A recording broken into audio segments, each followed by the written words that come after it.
लेकिन अगर आपने उनको हाथ लगाया, तो सोचें कि अगर वो दालमंदीन में हैं, तो बलूचिस्तान तो ईरान का बॉर्डर बनता है।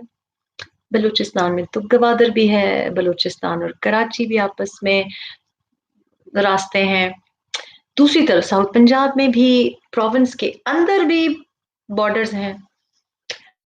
भी अफगानिस्तान से बॉर्डर बन लगता है। कहाँ है सबसे ज्यादा JUIF? साउथ में है, बन्नू में है, वजीरिस्तान के पास है।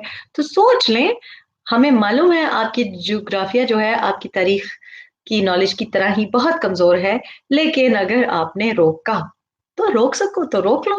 लेकिन अगर आपने रोका और आपने उनको बलूचिस्तान में बंद किया, या पंजाब में बंद किया, या खैबर पुख्तनख्वा से रास्ते बंद किए, हो कि आपके रास्ते बंद हो जाएं, तमाम रास्ते बंद हो जाएं, बैनुल अक़वामी रास्ते भी बंद हो जाएं और अंदरूनी रास्ते भी बंद हो जाएं, तो थोड़ा सा सोच समझ के, क्योंकि आपको तो मालूम ही नहीं है, क्योंकि आपको तो पता ही नहीं होता।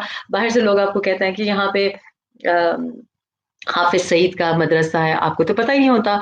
इंडिया में उनको मालूम है कि हमारे मदरसा जात कहाँ है, लेकिन हमारे वजीर आजम साहब, क्योंकि नवे नवे आए हैं, उनको नहीं पता कि कहाँ कहाँ मदरसा